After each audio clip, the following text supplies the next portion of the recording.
Pemirsa, benarkah ada unsur politis di balik pelaporan terhadap Ganjar Pranowo? Dan apa langkah hukum yang akan diambil TPN Ganjar Mahfud?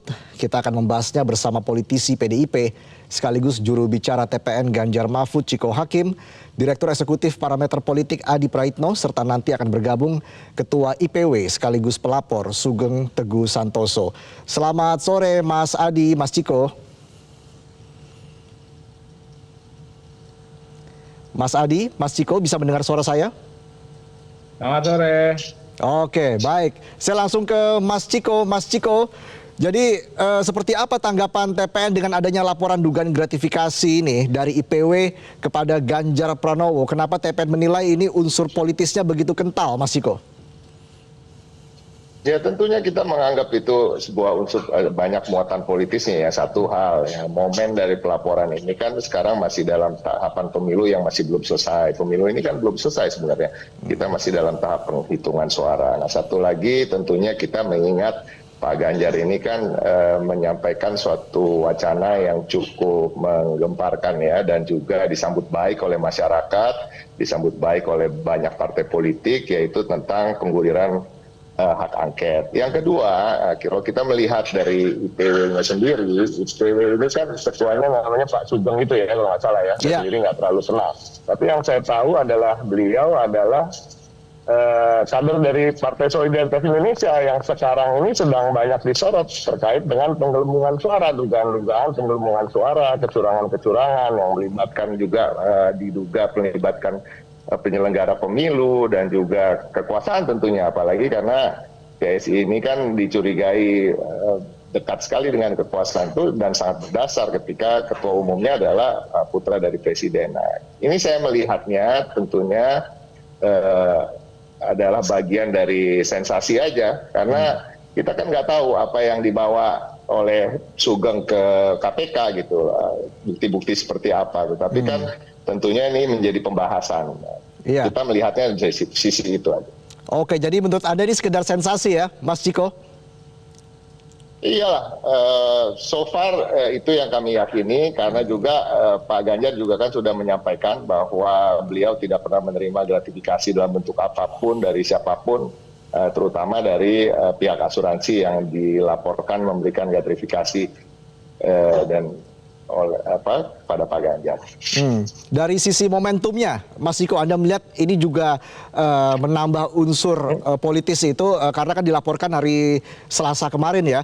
Sementara dari informasi yang beredar menurut dari IPW itu kan kejadiannya dari 2013 sampai 2023 kalau tidak salah, seperti itu Mas Ciko. Jadi momentumnya ini juga menambah porsi unsur politisnya tadi ya Mas Ciko? Benar sekali, dan itu tadi yang saya sampaikan, kebetulan juga kan Ketua IPW adalah kader PSI yang dalam hari-hari ini tentunya sedang disorot terus-menerus terkait dengan penggelembungan suara yang diduga dilakukan untuk meloloskan dia ke parlemen. Ini satu hal. Dan yang kedua tentunya ada lagi yang saya ingin sampaikan gitu, maksudnya IPW ini kan Indonesia Police Watch ya. Saya sendiri kurang tahu kiprahnya begitu banyak ya, tetapi tentunya dari namanya aja sebagai watchdog yang mengawasi perilaku dan kegiatan-kegiatan dari Kepolisian Republik Indonesia. Dan ketika saya buka websitenya, saya membacakan fungsi-fungsi yang ada di dalam website tersebut. Tidak ada satupun mengatakan bahwa terkait dengan fungsi melaporkan korupsi seseorang gitu. Jadi menurut Anda ini terkesan dipaksakan begitu, walaupun sebelumnya juga IPW pernah melaporkan mantan Wamenkumham, Edi Hiaric. Oh gitu ya, saya baru tahu gitu. Saya nggak terlalu ngikutin soal kiprahnya IPW gitu. Yang pasti ketika kita cek, kebetulan juga kan ketua IPW adalah kader dari PSI. Jadi tentu ya wajar-wajar aja kalau masyarakat menilai dan kami menilai bahwa ini sangat politis sih Pak. Anda melihat ini sebagai bentuk serangan politik atau seperti apa Mas Ciko? Bentuk serangan dan bentuk pertahanan juga yang saya sampaikan ya kan, pertahanan karena mereka memang sekarang sedang disorot gitu, Partai Solidaritas Indonesia terkait dengan penggelembungan suara. Maksud Anda ini pengalian isu untuk dari kasus penggelembungan suara itu? Begitu. Bisa upaya untuk itu.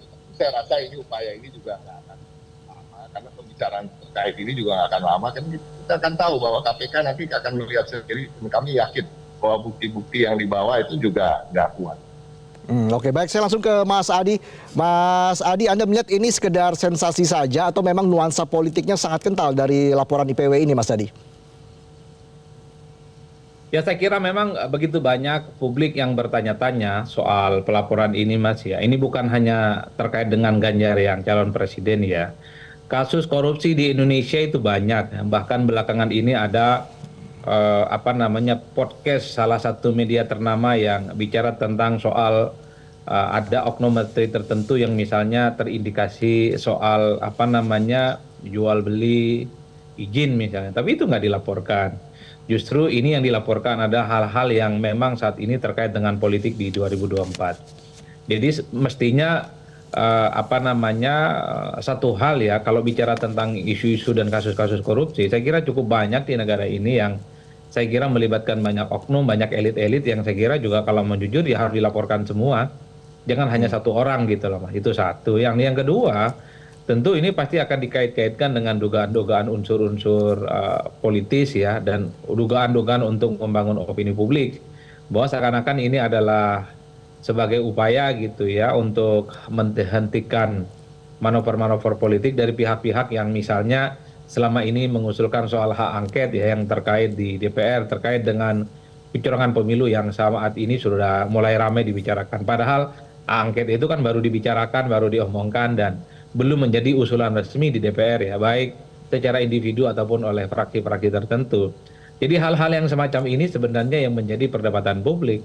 Makanya Mas, kalau memang kita melihat gerakan-gerakan anti korupsi di Indonesia, mestinya yang dilaporkan itu banyak hal, bukan hanya satu atau dua orang yang memang memasuki tahun politik dan itu menjadi bagian dari kontestan di Indonesia. Sama halnya pertanyaan ini juga kan disampaikan kepada pihak-pihak yang mencoba untuk melaporkan Muhaimin Iskandar ataupun Anies Baswedan beberapa waktu yang lalu. Pertama, kenapa elit-elit itu saja yang dilaporkan? Kalau memang kasusnya lama, kenapa nggak dari dulu dilaporkan?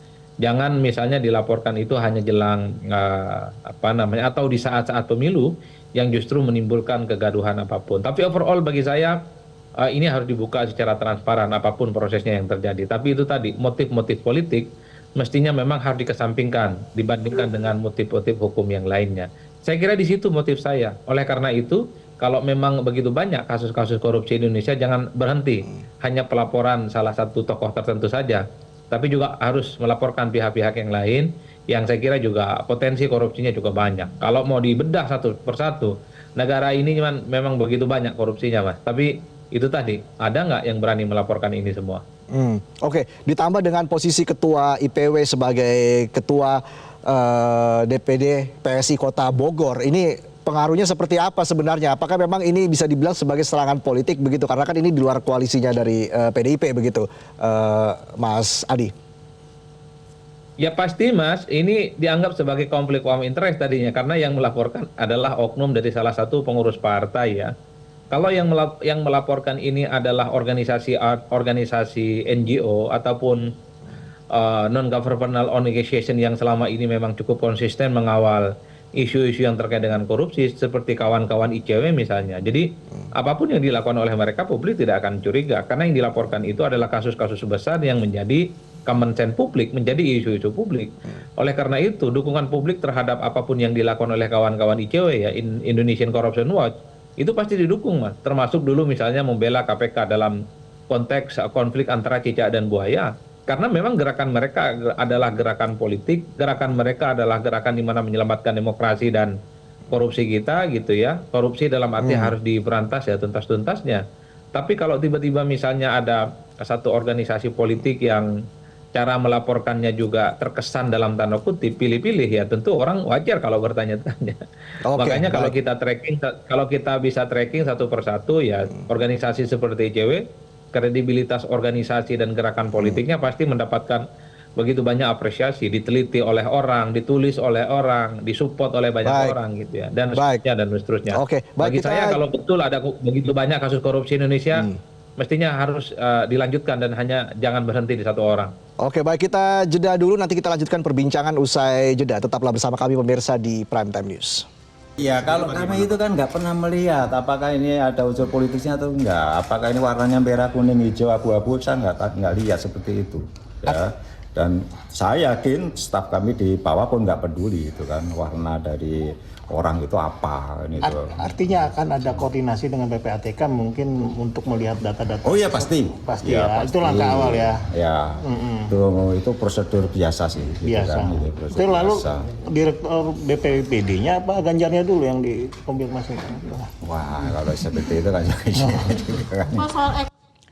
Kita lanjutkan kembali perbincangan kita, pemirsa. Sudah bergabung bersama kami Ketua IPW sekaligus pelapor Sugeng Santoso. Selamat sore Pak Sugeng.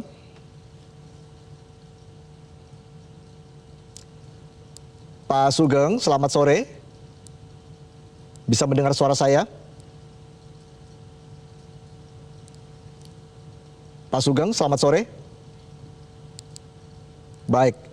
Tampaknya Pak Sugeng masih belum bisa mendengar suara saya dari studio. Saya langsung ke Mas Adi lagi. Mas Adi, jadi kalau kita lihat kenapa ada laporan ini oleh IPW yang memang sebenarnya fungsi ataupun tugas dari IPW ini kan sebenarnya dari judulnya tuh Indonesian Police Watch, mengawal kebijakan-kebijakan dari kepolisian, tapi ini sebenarnya kasus ini tidak sesuai dengan fungsi IPW dan juga tidak ada kaitannya dengan Polri. Bagaimana Anda melihat laporan ini sebenarnya, Mas Adi? Ya, saya kira memang hanya kawan-kawan IPW yang paling paham betul ya soal motif pelaporan ini ke KPK. Tapi yang jelas tidak mungkin ada asap tanpa ada api. Dia sebutkan bahwa karena memang ada indikasi-indikasi gratifikasi ya. Yang menjadi pertanyaan publik sebenarnya ini kan banyak peristiwa-peristiwa politik yang terindikasi kasus korupsi misalnya juga perlu kan dilaporkan ke KPK. Saya kira di situ konteksnya Mas. Jadi inilah yang sebenarnya menjadi tanda tanya publik. Pejabat-pejabat yang selama ini misalnya terindikasi melakukan tindakan-tindakan korupsi juga jarang yang melaporkan kepada pihak yang berwajib. Justru non pejabat publik yang sudah tidak jadi apa-apa dan kebetulan jadi kontestan itu yang dilaporkan ke KPK. Oleh karena itu kan di awal saya mengatakan kalau betul memang ada kasus korupsi, kasus gratifikasi, saya kira memang tentu tidak boleh berhenti hanya pada satu orang. Tapi begitu banyak pejabat-pejabat publik di negara ini yang memang saya kira perlu diawasi keterlibatannya terkait dengan dugaan-dugaan korupsi itu. Dan saya kira siapapun organisasinya kita mendukung itu untuk menyelesaikan setuntas-tuntasnya.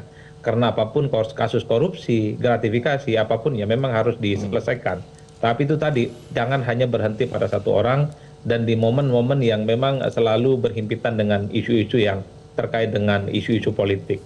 Karena memang di situ Mas yang menimbulkan pertanyaan pertamaan. Tapi overall ya tentu saja kita tentu sangat mendukung ketika begitu banyak kelompok-kelompok civil society dan gerakan masyarakat yang terus konsisten dan istiqomah untuk menjaga bagaimana marwah penegakan korupsi Indonesia ini semakin kuat dan semakin solid. Saya kira di situ poin saya, Mas. Oke, saya langsung menyapa lagi Ketua IPW sekaligus pelapor, Pak Sugeng Santoso. Pak Sugeng, selamat sore, Pak. Selamat sore, Pak Mas Valentinus. Iya, baik. Sorry. Maaf, baru. Baik, Pak Sugeng. Jadi apa sebenarnya tujuan dari pelaporan ini, Pak Sugeng? Karena kan laporan Anda ini disebut syarat politis begitu, dan juga ada pihak-pihak yang mengatakan ini terkesan dipaksakan. Apalagi mengingat posisi Anda sebagai Ketua PSI Bogor, Pak Sugeng. Bagaimana Anda menanggapi tudingan-tudingan itu, Pak Sugeng? Baik, yang pertama ya, harap dilihat rekam jejak IPW di dalam hal melakukan aksi hukum. Ya, IPW tidak pernah menggembar-gemborkan satu isu digulung ya di media sebelum kasus tersebut dilaporkan kepada yang berwajib. Ya, beberapa yang kami laporkan seperti kami membuka kasus Firly, kemudian Wamenkumham, sekarang adalah terkait dengan laporan dugaan gratifikasi yang terjadi di Bank Jateng ya. Jadi ini betul-betul adalah aksi hukum. Kalau ada yang menyatakan ini sebagai politis, kami tidak mau membantah atau mengaku atau menyetujui. Itu adalah sah saja. Siapapun kemudian merespon. Karena tindakan IPW adalah tindakan yang cukup mengagetkan ya. Tentu semua pihak berhak untuk merespon dengan berbagai cara. termasuk mungkin nanti adalah respon dalam bentuk tuntutan hukum. Ya, itu yang pertama. Yang kedua, terkait posisi PSI ya. Harus diketahui, saya ditunjuk sebagai ketua PSI 2019. Kemudian saya dipercaya sebagai ketua IPW 2021. Tetapi IPW bukan subordinasi daripada PSI. Ya. Dan dalam rekam jejak saya tidak pernah mengomentari soal isu politik. Mau saya sampaikan. Saya tidak pernah mau mengomentari isu politik. Bahkan ketika ada 3 daerah kabupaten di Jawa Tengah yang diperiksa oleh Polda Jateng, 167 kepala desanya, IPW keras menyuarakan mengkritik Polri. Bahwa 3 kabupaten tersebut adalah kantong-kantong PDI. Ya. Sehingga IPW mengkritisi tindakan daripada polisi ini bisa dinilai sebagai indikasi intimidasi dan tindakan politik. Oleh karena itu kemudian Polda Jateng menghentikan proses pemeriksaan itu, melakukan prosedur pemeriksaan biasa. IPW juga bersuara ketika Aiman diperiksa oleh Polda Metro Jaya sebagai juru bicara TKN. IPW juga mengkritisi dalam tanda kutip intimidasi polisi kepada saudara Butet Kertarejasa ya. IPW tidak perlu mendapatkan apresiasi atau respon apapun, dan memang dari tim TPN sendiri tidak ada respon apapun ya. Jadi ketika terkait laporan ini saya mau sampaikan, kami mendapatkan pengaduan ini 10 bulan yang lalu. Saya melakukan verifikasi di Jawa Tengah ya. Nah pada waktu itu proses pencapresan kan sedang berjalan. Isu saudara Ganjar menjadi capres sedang berjalan. Ya, ketika IPW melakukan aksi hukum, kami menggunakan kata GP ya. Itu jelas sekali IPW paham hukum ya, tidak mau mencemarkan. Dan kami tidak mau juga melaporkan. Sampai selesainya momen 14 Februari dan rekapitulasi ini terjadi, inilah waktu yang tepat karena masyarakat yang memberikan informasi mempertanyakan, ya kami harus laporkan kepada KPK. Kami tidak melaporkan melalui konferensi pers, membuka ya. Coba lihat, setelah dilaporkan media yang bertanya, gitu loh ya. Dikaitkan dengan PSI, IPW bukan subordinasi PSI ya. Disebut saya sebagai kader PSI, saya mau katakan kalau kader diartikan sebagai anak didik ideologis, saya tidak pernah dikader oleh PSI ya. Prinsip-prinsip terkait dengan anti intoleransi, kesetaraan, pluralisme, anti korupsi itu sudah saya kerjakan jauh sebelum PSI 2009 ada. Jadi saya mau tegaskan itu ya. Itu loh tanggapan saya. Oke, baik. Selama 10 bulan yang tadi Anda sebutkan itu, sejak 10 bulan lalu, sebenarnya bukti-bukti apa yang Anda kumpulkan, Pak Sugeng? Sehingga Anda yakin untuk melaporkan di KPK? Kami memverifikasi informasi, data, keterangan, ya, saksi, dan itu yang kami sampaikan kepada KPK. Saya tidak bisa membuka di sini, ya, karena ketika sudah masuk dalam proses hukum, maka ada satu SOP atau prosedur-prosedur yang akan dilakukan oleh KPK. Tanya saja pada KPK, ya. Tentu KPK juga tidak mau membuka, karena saya juga tidak mau mengganggu proses kerja KPK. Tapi sebagai isu yang ditanya oleh media yang mewakili publik, saya sampaikan di sini.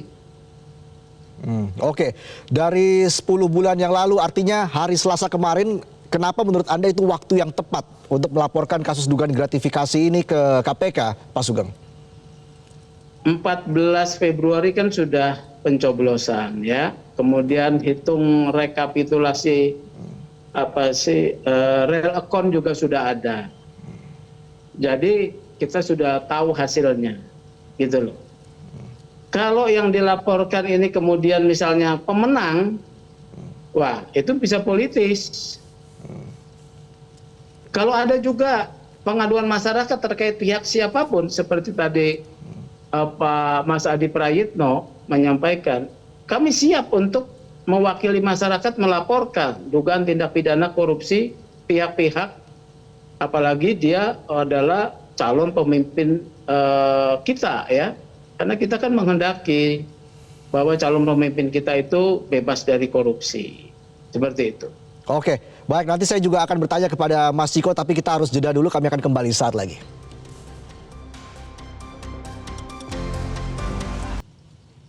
Kita lanjutkan perbincangan pemirsa. Saya langsung ke Mas Ciko. Mas Ciko, tadi sudah disampaikan langsung oleh Pak Sugeng, ini bukan sekedar sensasi, laporan ini bukan sekedar sensasi. Buktinya bahkan cukup kuat karena sudah 10 bulan diverifikasi. Bagaimana tanggapan Anda langsung, Mas Ciko? Ya, tapi kan yang paling tahu memang Pak Sugeng lah, apakah ini dilakukan untuk menutupi apa yang terjadi hari-hari ini, untuk menutupi apa yang diduga oleh masyarakat penggelembungan suara-suara PSI, karena ini kan waktunya begitu tepat dengan apa yang sedang menjadi pembicaraan di masyarakat. Tetapi yang paling tahu tentunya Pak Sugeng. Soal bukti-bukti kan tapi juga nggak mau dibeberkan di sini. Jadi agak sulit untuk kita menyampaikan ini. Dan jujur di TPN kami tidak terlalu memikirkan hal ini karena kami meyakini memang Pak Ganjar sama sekali tidak terlibat apapun yang disebut oleh Pak Sugeng itu tadi. Oke. Pak Sugeng, saya minta kembali tanggapan Anda, Pak Sugeng. Jadi bagaimana menurut Anda, Pak Sugeng, tanggapan dari TPN tadi sudah jelas tidak akan mempermasalahkan masalah ini, Pak Sugeng? Saya rasa itu sesuatu yang patut kita hargai ya, pernyataannya Bang Ciko nih. Artinya melihat ini sebagai satu proses yang biasa saja. Menurut saya harus seperti itu gitu ya. Karena semua kalau kita negara hukum, ketika ditempuh prosedur hukum, ya prosedur hukum ditempuh, itu sebagai prosedur biasa. Silakan Pak Sugeng. Gitu ya. Iya ya, bentar. Ini ada yang. Halo. Ya, silakan Pak Sugeng. Iya. Jadi saya sangat ini ya hormati nih sikapnya Bang Ciko ya, itu sebagai prosedur yang biasa dan menyerahkan kepada proses. Jadi seperti itu. Ini prosedur hukum. Jadi yang baik adalah ketika ada satu isu hukum dibawa kepada lembaga penegak hukum. Ya. Ketika ada isu hukum tidak dijembreng di publik. Tetapi kan ketika isu hukum itu sesuatu yang menyangkut tokoh, media kan kemudian yang menanya. Begitu ramai. Nah, saya ya terpaksa harus juga memberi penjelasan. Jadi mari kita lihat pelaporan ini sebagai sesuatu isu yang biasa, ya. Tidak terlalu juga harusnya timbul komplikasi-komplikasi yang menjadikan ramai ya. Jadi begitu. Oke, Pak Sugeng, tapi dalam laporan IPW ini juga disebutkan soal cashback begitu yang diterima oleh pemegang saham pengendali Bank Jateng, yaitu Pak Ganjar Pranowo sebesar 5,5% dari nilai premi di Bank Jateng begitu. Ini sebenarnya kan sudah tersebar di media, Pak Sugeng. Tapi sebenarnya apa bukti-bukti awalnya itu seperti apa, Pak Sugeng? Kalau bukti nanti tanya KPK ya.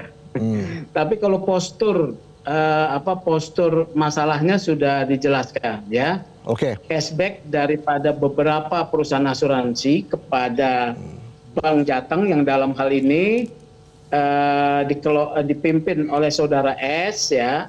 Kemudian informasi masyarakat yang diberikan kepada IPW nilainya tersebut sebesar 5,5% ya.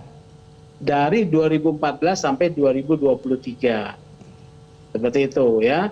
Kalau kemudian dari informan tersebut menyatakan ya nilainya lebih dari 100 miliar. Nah ini harus diverifikasi oleh penegak hukum. Gitu.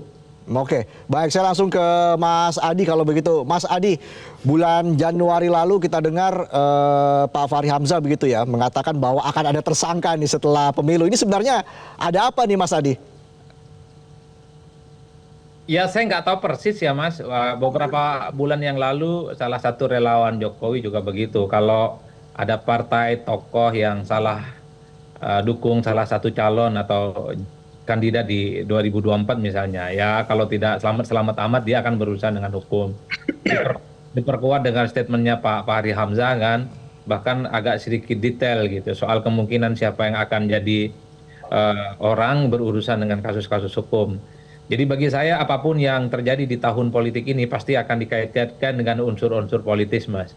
Oleh karena itu bagi saya kalau memang ini bagian dari gerakan untuk menegakkan supaya pemberantasan korupsi di Indonesia itu memang harus ditegakkan setegak-tegaknya, setuntas-tuntasnya. Saya kira memang banyak hal yang harus disikapi di negara ini. Begitu banyak elit-elit dan pejabat-pejabat di negara ini yang terindikasi juga melakukan tindakan-tindakan korupsi, gratifikasi dan penyalahgunaan kekuasaan negara gitu yang itu sangat merugikan. Dan bahkan saya tadi menyebutkan di awal ada salah satu podcast yang disampaikan oleh Tempo Bocor Halus kan juga menyebut gitu ya, ada oknum menteri yang terindikasi melakukan jual beli jabatan politiknya dan seterusnya dan seterusnya. Jadi bagi saya jangan hanya berhenti pada satu orang kalau memang ingin menegakkan persoalan kasus korupsi di Indonesia, karena siapapun yang tinggal di negara ini punya intensi, punya kepentingan supaya korupsi itu bisa dihilangkan. Siapapun pelakunya, siapapun aktornya, maka dia tidak boleh ya kebal dan juga harus diproses sesuai dengan aturan-aturan yang ada. Saya kira di situ konteks saya, Mas. Oke, saya kembali ke Mas Ciko. Mas Ciko, apakah dengan Pak Ganjar Pranowo yang kita tahu sebagai bisa dibilang pencetusnya hak angket ini muncul serangan-serangan politik dari luar termasuk soal pelaporan ini atau seperti apa, Mas Ciko?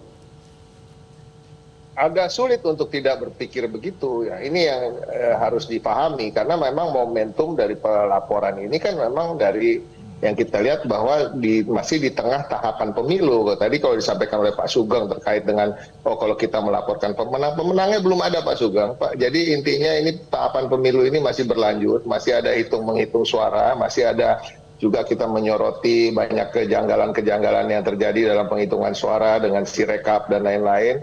Nah, dan juga tidak bisa dipungkiri kalau ada kecurigaan terhadap Pak Sugeng, karena Pak Sugeng adalah kalau nggak mau dibilang kader adalah anggota dari Partai Solidaritas Indonesia, ya kan? Jadi harus dipahami bahwa masyarakat termasuk kami dari TPN punya rasa kecurigaan itu. Nah, dan kecurigaan ini dalam suatu hal dalam demokrasi itu wajar, termasuk juga pelaporan terkait kasus korupsi kepada pihak yang berwajib juga suatu hal yang wajar. Jadi kami menanggapi ini tentunya dengan tidak bisa begitu saja suuzon gitu, pasti dengan husnuzon ya kan, karena ini memang masih tahapan-tahapan pemilu dan kita tahu sensitivitas daripada para peserta pemilu ini masih begitu tinggi, karena kita melihat dan kita harus akui bahwa masyarakat juga sudah menyoroti bahwa pelaksanaan pemilu 2024 ini syarat dengan banyak pelanggaran, banyak dengan kecurangan-kecurangan, diduga kecurangan-kecurangan yang masih belum bisa diselesaikan dan terus menerus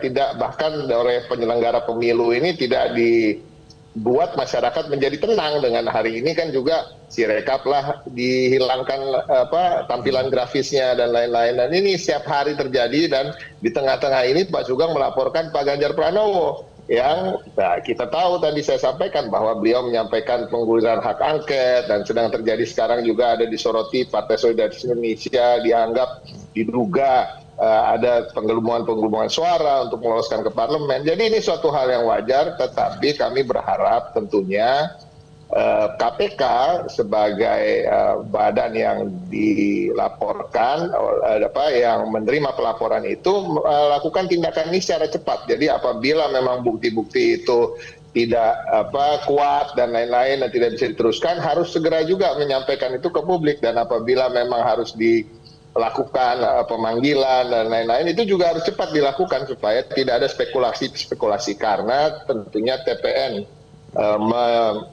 meyakini tidak ada keterlibatan Pak Ganjar di dalam apa yang disampaikan oleh Oke, baik. Pak Sugeng, singkat saja tanggapan Anda ketika pelaporan Anda ini disebut sebagai pengalihan isu, bahkan pengalihan isu dari kasus penggelembungan suara, dugaan penggelembungan suara PSI. Bagaimana Anda menanggapi ini, Pak Sugeng? Loh, soal penggelembungan suara isu penggelembungan suara PSI memang harus dikelirkan tuh, ya. Karena apa? Kalau tidak dikelirkan secara bisa diterima menurut prosedur dan juga hukum ya, itu juga akan merugikan PSI. Ya, jadi memang semuanya harus menyoroti penyelenggara pemilu, tidak boleh melakukan pelanggaran. Saya setuju. Ya. Yang kedua terkait dengan yang disampaikan Bang Ciko, saya nggak komentari lah. Semuanya berhak untuk merespon apapun yang dilaporkan oleh IPW. Karena harus tahu juga ketika melaporkan bukan tanpa resiko loh, ya. Jadi dengan resiko juga. Apalagi misalnya Anda siap dengan resiko itu ya? Tidak cukup bukti ya. Bisa kan saya kemudian dinilai fitnah kan. Jadi nggak mudah melaporkan ini. Gitu ya. Jadi begitu tanggapan saya. Baik, kita akan lihat nanti seperti apa langkah KPK terkait dengan laporan dari IPW ini. Terima kasih Pak Sugeng, terima kasih Mas Adi, dan juga terima kasih Mas Ciko sudah bergabung bersama kami di Prime Time News. Jelajahi cara baru mendapatkan informasi. Download Metro TV Extend sekarang.